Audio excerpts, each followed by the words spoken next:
6 people, 1 photograph, a mystery that has haunted researchers for over a century. Atlanta, Georgia, 1897. Inside a prestigious photography studio on a crisp October afternoon, a prosperous black family arranges itself before the camera. The father, dressed in a perfectly tailored suit, stands with quiet authority. The mother, elegant in a high-necked Victorian dress with fashionable sleeves, sits poised and dignified. Their 3 older children position themselves carefully around their parents, expressions serious as the era demanded. And there, seated in the mother's lap, is a child who doesn't seem to belong. A small girl, perhaps 6 or 7 years old, whose skin appears impossibly pale against her mother's dark hands, whose hair gleams an inexplicable light blonde beneath its carefully tied ribbon, whose entire presence in this frame raises a question that no one, not the archivists who catalogued it, not the historians who studied it, not the genealogists who referenced it, has ever been able to answer: who is this child and why is she here? For 128 years, this photograph has existed in silence, holding its secret close. It has been filed, stored, digitized, and displayed. People have looked at it hundreds of times, but no one understood what they were seeing. No one knew that this single image contained evidence of something extraordinary. A medical condition misunderstood in its time, a family's fierce and dangerous love, and a life that should never have been possible in the brutal reality of Jim Crow America.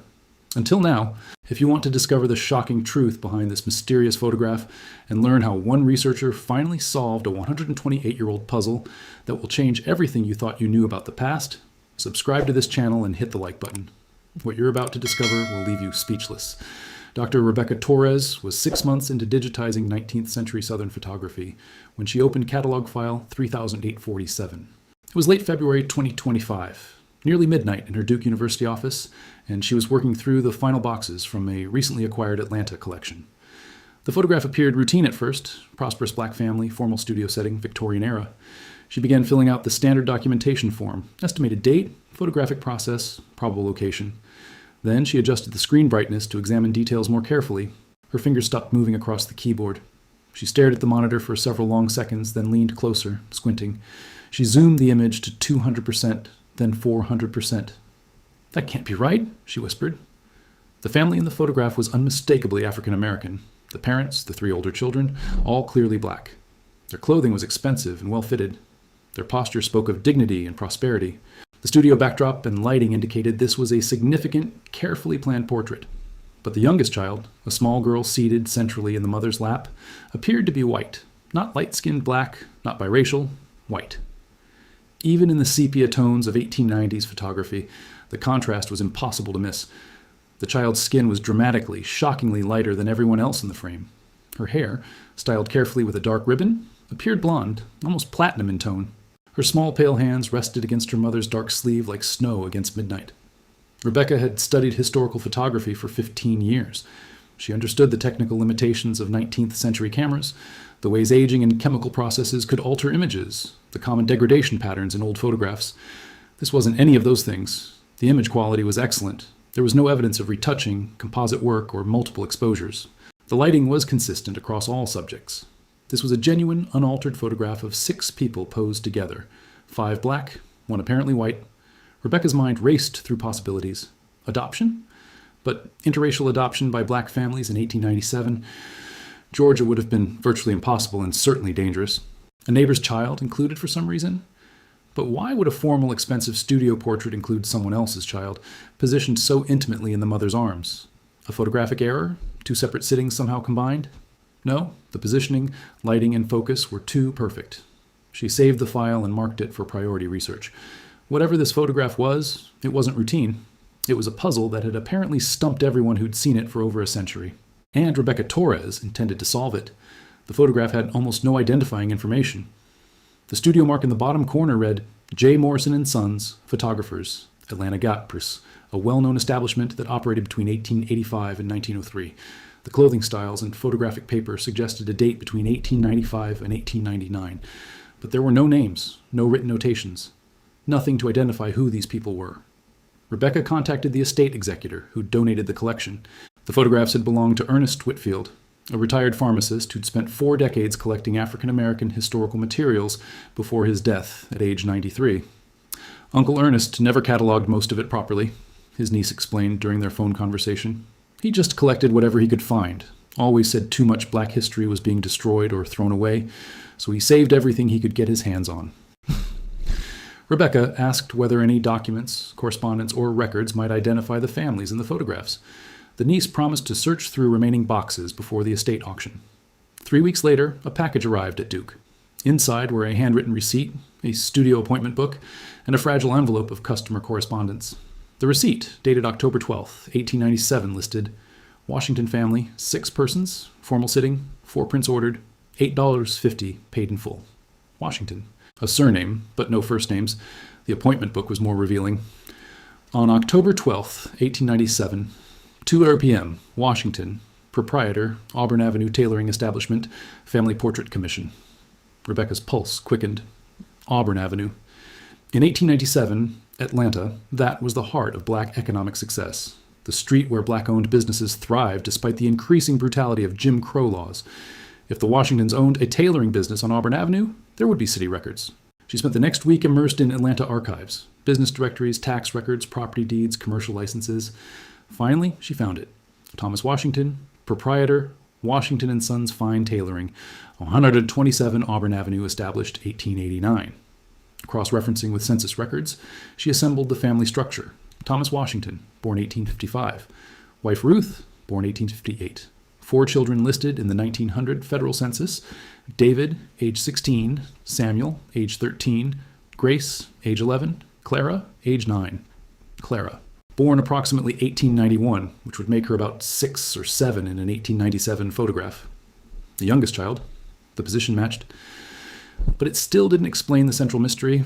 Why did Clara Washington, daughter of 2 black parents, sister to 3 black siblings, appear white in this photograph? Rebecca knew she needed to find out who Clara was, and more importantly, what had happened to her. Rebecca began building Clara Washington's life story from fragmentary records, searching for any clue that might explain the photograph's mystery. Atlanta city directories showed the Washington family's stability and success. Thomas Washington's tailoring business appeared in every directory from 1889 through 1904, with advertisements describing fine custom garments for distinguished gentlemen, and later, ladies and children's specialty tailoring.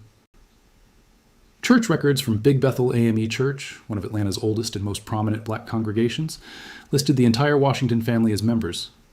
Clara's baptism record, dated April 1892, confirmed her birth. Clara Marie Washington, daughter of Thomas and Ruth Washington, born February 14, 1891.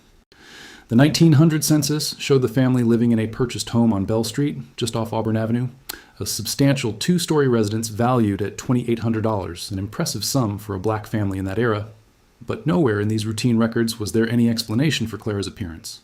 Rebecca expanded her search into medical and institutional records, looking for any mention of unusual children, genetic conditions, or families dealing with medical anomalies. What she found chilled her. In the Georgia State Archives, she discovered reports from the state sanitarium and various county poorhouses from the 1890s. Several entries referenced abnormal Negro children who'd been surrendered by families or removed by authorities, children with physical differences, disabilities, or appearances that deviated from expectations. One entry from 1896 made Rebecca's stomach turn. Female child, approximately 4 years, Negro parents, unusual pigmentation, surrendered to institution by family, county unknown. The language was clinical and cruel. These children were treated as curiosities, defects, shameful secrets to be hidden away. Yet Clara Washington hadn't been hidden. Rebecca found her name in the 1899 Sunday school enrollment at Big Bethel. Clara Washington, age 8, intermediate class. She was attending church openly, participating in children's programs. In 1902, Gate City Colored School records listed Clara as a student, though with an unusual notation: modified attendance schedule, supplementary home instruction approved by administration. The school had made accommodations for her, but she was enrolled. She was being educated. She was part of the community. Whatever Clara's condition was, her family wasn't hiding her. They were raising her openly in a society that typically punished difference with violence or institutionalization. But Rebecca still didn't know what that condition was. The photograph showed the visual evidence, but without medical expertise, she couldn't interpret what she was seeing. She needed a specialist, someone who could look at a 128-year-old photograph and diagnose a mystery that had remained unsolved for over a century. Rebecca contacted Dr. James Mitchell, a geneticist at Emory University whose research focused on hereditary conditions and their historical documentation. She sent him the digitally enhanced photograph without explanation, asking simply, "What do you see when you look at this child?" His response came within 2 hours. Where did you find this? I need to know everything about this image. They met the following afternoon in his office. Dr. Mitchell had already printed the photograph in high resolution and pinned it beside modern clinical images on his bulletin board. This isn't a white child, he said immediately, pointing to Clara's figure in the photograph. This is a black child with complete oculocutaneous albinism. Rebecca felt her breath catch. Albinism? Look at the characteristics, Dr. Mitchell explained, his finger tracing Clara's features. The dramatically reduced pigmentation, not just lighter skin, but near total absence of melanin. The very light hair, probably white blonde or platinum. And if we could see her eyes in color, they'd almost certainly be blue or gray with visible red reflex from light hitting the retina. He pulled up clinical photographs on his computer. Oculocutaneous albinism is a genetic condition affecting melanin production. It occurs in all populations, including people of African descent. In black individuals, the contrast is particularly dramatic, exactly what we're seeing in this 1897 photograph. Rebecca stared at the image with new understanding. So, she wasn't a white child in a black family. She was their biological daughter with a genetic condition. Exactly, and that makes this photograph historically extraordinary. Dr. Mitchell's voice carried intensity now. Do you understand what it meant for a black family in 1897 Georgia to have a child with albinism and raise her openly? He pulled up research files. People with albinism, especially black children with albinism in the Jim Crow South, faced horrific discrimination. They were called ghost children, cursed, unnatural. Many communities believed they were supernatural beings or evidence of sin. Families typically hid these children completely, or worse. Worse? Rebecca asked quietly. Abandonment, institutionalization, in some cases, infanticide. Dr. Mitchell's expression was grim. There are documented cases of black children with albinism being killed by their own communities out of superstition and fear. He turned back to the photograph. But here's Clara Washington, posed formally with her family in an expensive studio portrait, dressed beautifully, held lovingly by her mother, included as an equal with her siblings. Her family was protecting her, Rebecca said. Her family was saving her life, Dr. Mitchell corrected, and documenting it for history. With the medical mystery solved, Rebecca needed to understand the world Clara lived in, the specific dangers she faced beyond the general brutality of Jim Crow segregation. Dr. Mitchell explained the medical challenges first. Albinism causes severe photosensitivity. Clara's skin would have burned within minutes of direct sun exposure. In Georgia's climate, without modern sunscreen or UV protective clothing, she would have needed to stay indoors most of the time, or cover completely when outside. He continued, her vision would have been significantly impaired. Nystagmus, which is involuntary eye movement, severe nearsightedness, extreme light sensitivity. In bright conditions, she might have been functionally blind. There were no treatments available in the 1890s, no corrective lenses that could help, no low vision aids. But the social dangers were even more severe. Rebecca found newspaper archives from 1890s Atlanta filled with pseudoscientific racism, eugenics propaganda, and articles treating any physical difference in black people as evidence of inferiority. The Atlanta Constitution regularly published pieces promoting white supremacy and describing black Americans in dehumanizing terms. In this environment, a black child who appeared white would have been dangerous on multiple levels. White supremacists might have seen Clara as evidence of racial contamination or degeneracy, potentially targeting her family with violence. Black communities, influenced by African spiritual beliefs carried through slavery, sometimes viewed albinism as supernatural or cursed, leading to ostracism or worse. Rebecca found a chilling article from the Savannah Tribune, a black newspaper dated 1893, Tragic Death of Unusual Child. The brief report described a 6-year-old with white appearance born to colored parents who died under suspicious circumstances in rural Georgia. The article implied the death wasn't accidental but didn't elaborate. This was the reality the Washingtons navigated. Yet they'd not only kept Clara alive, they'd brought her to a public photography studio, posed her prominently in their family portrait, and ordered multiple prints to display. Rebecca found the studio's advertising from 1897. Morrison & Sons was one of Atlanta's premier photography establishments, serving both white and black clients in separate sessions. A sitting cost, $8.50, nearly a week's wages for most workers. The Washingtons had spent significant money to create a formal document declaring Clara's place in their family. In an era when most families with children like Clara hid them completely, this was an act of defiance. But how had they protected her? How had Clara survived childhood when so many others didn't? Rebecca needed to find evidence of the family's protective strategies. Rebecca began searching for clues about how the Washingtons kept Clara safe while raising her openly. She found evidence in unexpected places. A classified advertisement in the Atlanta Independent, a black-owned newspaper from March 1898, Washington & Sons Tailoring, now offering ladies and children's garments, specializing in lightweight fabrics with superior coverage and comfort for summer wear. Rebecca understood immediately. Thomas Washington had expanded his business to create protective clothing for Clara, long sleeves, high collars, tightly woven fabrics that would block ultraviolet light, and made it a general service so it wouldn't draw attention specifically to his daughter's needs. The 1900 census revealed another layer of protection. The Washington household included Ruth's unmarried younger sister Anna, age 34, listed as residing with family, occupation, domestic duties. But cross-referencing with church records showed Anna taught Sunday school and coordinated children's programs. Anna wasn't just living with them, she was Clara's full-time caretaker and guardian. Property records from 1895 showed the Washingtons had carefully chosen their home, a 2-story house on Bell Street with covered front and rear porches, mature shade trees on property, northern exposure. They'd selected a house where Clara could be outside safely, protected from direct sunlight by shade and covered spaces. The modified school arrangement Rebecca had found earlier now made more sense. Gate City Colored School's 1902 records showed Clara attending classes, early morning and late afternoon sessions only with approved home instruction supplement. The school administrators had worked with the family to create a schedule that allowed Clara to attend when the sun was less intense, while providing additional education at home during peak daylight hours. Rebecca found one more crucial detail in Big Bethel AME church records. A notation from 1899 stating that special provisions made for Washington family seating, north side, shaded location, accommodation approved by council. Even the church had adapted its space to protect Clara, giving the family a permanent seat where she could attend services without sun exposure through the windows. The pattern was unmistakable. The Washingtons had built an entire infrastructure around Clara's needs, using their business success and community standing not to hide their daughter, but to create a life where she could participate safely. And their community, their church, their school, their neighbors on Auburn Avenue had helped them do it. This wasn't just one family's love story. It was evidence of a broader network of Black Atlantans who chose protection and inclusion over the prejudice that dominated the society around them. Rebecca knew that finding Clara's own words would be nearly impossible.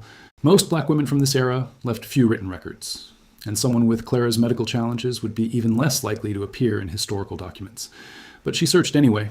She contacted the Atlanta University Center archives, explaining what she was looking for, anything related to Clara Washington, born 1891, who would have been a young woman in the 1910s. The archivist called back 4 days later, excitement clear in her voice. I found something. Not much, but it's definitely her. Rebecca drove to Atlanta that afternoon. The archivist led her to a temperature-controlled reading room and carefully placed a worn ledger on the table. This is from the Phyllis Wheatley YWCA, which served Black women and girls in Atlanta from 1910 through the 1960s. They offered classes, cultural programs, and social activities. She opened the ledger to a marked page. In the attendance records for a 1913 poetry reading series, Clara M. Washington, age 22. She participated in their programs. The archivist continued, flipping through pages. Look, 1914, music appreciation course. Here, 1915, member of the literary discussion group. She was active in their social and cultural activities. Rebecca felt tears forming. Clara had lived a social life as a young woman. She hadn't been isolated or hidden. Then the archivist pulled out a slim folder. This is what I really wanted to show you. Inside was a single sheet of paper, a handwritten contribution to the YWCA's 1916 newsletter titled On Being Seen, the author, C.M. Washington. Rebecca read carefully, her hands trembling slightly. There are days when the sun feels like an enemy, when the brightness of the world forces me to retreat inside, when I must experience life through windows instead of directly. But I have learned this truth. Being seen is not the same as being visible. My family sees me, not my difference, but my soul. My community sees me, not as strange, but as their daughter, their sister, their neighbor. I see myself not through others' fear or curiosity, but through the love that has surrounded me since my first breath. That love taught me I belong in this world, even when the world was not built for people like me. Rebecca sat motionless, reading Clara's words again and again, understanding that she'd found something precious. Direct testimony from a woman who shouldn't have survived, speaking across 109 years. Armed with Clara's own voice from 1916, Rebecca intensified her search for records of Clara's adult life. If she'd been active in the YWCA and writing for their newsletter in her mid-20s, there had to be more. She found it in the Atlanta City Directory. 1918, Washington, Clara M. Our music instructor, residence 127 Auburn Ave, music instructor. Clara had become a teacher. Rebecca requested employment records from the Atlanta Public Schools archives. What arrived astonished her. Clara Marie Washington had been employed from 1917 to 1949, 32 continuous years, as a music teacher in schools serving black children throughout Atlanta. The records showed she taught piano, music theory, vocal training, and directed student choirs. Rebecca understood the brilliance of this choice. Music instruction happened indoors, often in interior rooms or basements where light was minimal. Piano teaching was conducted one-on-one or in small groups, not requiring a teacher to see clearly across large spaces.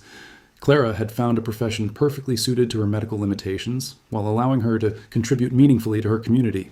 Then Rebecca discovered a photograph in a 1924 issue of the Atlanta Daily World, the city's black newspaper. The image showed the faculty of Gate City Colored School, the same institution Clara had attended as a child with special accommodations. There, in the second row, stood a woman wearing a wide-brimmed hat and long sleeves despite the apparent summer heat. Clara Washington, age 33, now teaching at the very school that had welcomed her as a student. More evidence emerged. A 1932 church program from Big Bethel AME listing Clara Washington as director of the children's choir. A 1938 photograph of a student piano recital showing Clara seated at the instrument, her face turned slightly away from the camera to avoid the bright flash. The 1940 census listed Clara living with her widowed mother, Ruth, now age 82. Clara's occupation: teacher, public school system. Clara had never married or had children, likely a deliberate choice, understanding the genetic nature of albinism and the challenges of her own experience. But she'd built a life of purpose, service, and community contribution. She'd done more than survive in a world that told her she shouldn't exist. She'd thrived, touched hundreds of lives through her teaching, and carved out a space of dignity and respect in a society built to deny her both.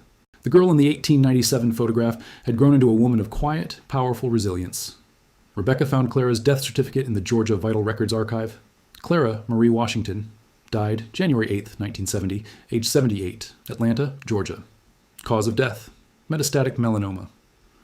The cruel irony struck Rebecca immediately. Clara had lived decades longer than anyone might have expected, carefully protected from sun damage by her family's vigilance and her own precautions. But albinism's brutal reality was that even minimal UV exposure accumulated over a lifetime, and without melanin's natural protection, skin cancer was nearly inevitable. Clara had outlived both her parents, her brothers David and Samuel, and her sister Grace.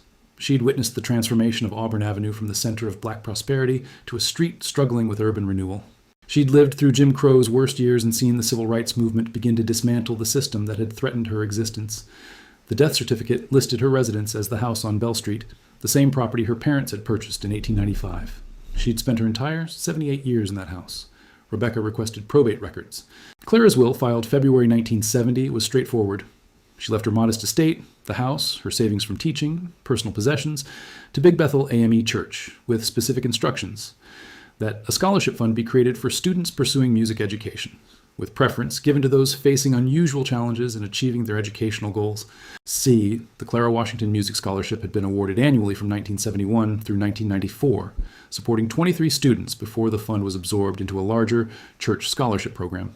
But one item in the probate inventory made Rebecca's breath catch. One framed family photograph, professional studio portrait, circa 1890s. Clara had kept the 1897 photograph for her entire life. It had hung in her house for 73 years, a reminder of the family who'd chosen to love her visibly, who'd defied every social pressure to claim her as their own, who'd built a world where she could belong. That photograph had eventually been sold at an estate auction after the church liquidated Clara's property. It had passed through dealers and collectors for 55 years, ending up in Ernest Whitfield's collection, then Duke's archives, and finally on Rebecca's computer screen in February 2025. The mystery that no one had been able to solve for 128 years finally had its answer. And now Rebecca knew it was time to tell the world what that answer meant. Rebecca spent 4 months preparing her findings for publication. She wrote a comprehensive paper documenting Clara's life, the medical reality of albinism in the black community, and the social context of families with disabled children in Jim Crow Atlanta. The Journal of Medical Humanities accepted it for publication in June 2025. But she also knew this story deserved broader attention. She contacted the Atlanta Journal-Constitution and the Washington Post, offering them the complete narrative. The Atlanta paper published first in August 2025. The mystery of the 1897 photograph, how researchers finally identified a black child with albinism and her family's extraordinary love. The article featured the 1897 photograph prominently, alongside the 1924 faculty picture and excerpts from Clara's 1916 essay. It detailed the Washington family's protective strategies, Clara's 32-year teaching career, and the medical significance of the discovery. The response was immediate and overwhelming. Within a week, the newspaper received calls from people who'd been Clara's students. An 87-year-old woman named Dorothy called from Decatur. Miss Clara taught me piano from 1946 to 1948, Dorothy said, her voice shaking. She was the gentlest teacher I ever had. She always wore gloves and long sleeves, even in summer, and she kept the music room dark and cool. But she never complained. She just made beautiful music and taught us to do the same. Another former student, now 74, remembered, Miss Clara couldn't see the sheet music clearly, so she taught us to play by ear and by touch. She'd place her hands over ours on the keys and guide us through the melody. She said music wasn't about reading notes. It was about feeling them in your heart. Big Bethel AME Church held a memorial service in September 2025, honoring Clara's life and reinstating the Clara Washington Music Scholarship as a permanent endowment. Over 400 people attended, including dozens of her former students. Rebecca was invited to speak. She brought the 1897 photograph, enlarged and professionally framed. This image, she told the packed congregation, shows a family's revolutionary act of love. In 1897, posing Clara for this portrait was dangerous. It invited scrutiny, prejudice, potential violence, but Thomas and Ruth Washington did it anyway, because Clara was their daughter and they wanted the world to know it. She paused, looking at the photograph now displayed at the front of the church. For 128 years, this mystery went unsolved. People saw this image and couldn't understand what they were looking at, but now we know the truth. We were looking at courage. We were looking at a family that chose love over fear, that built a community of protection around their most vulnerable member, and that gave Clara Washington a life she never should have been able to live in Jim Crow, Georgia. The photograph now hangs permanently in Big Bethel's Heritage Hall, finally understood after more than a century of silence. 6 months later, Rebecca received an email that began, "I believe Clara Washington was my great-great-aunt." The sender was Diane, age 49, living in Portland, Oregon. She was descended from Clara's brother Samuel, whose children had moved to the Pacific Northwest during World War II. "I grew up hearing vague family stories about Aunt Clara, who taught piano," Diane wrote, "but no one explained why she never left Atlanta, or why there were no photographs of her in our family albums.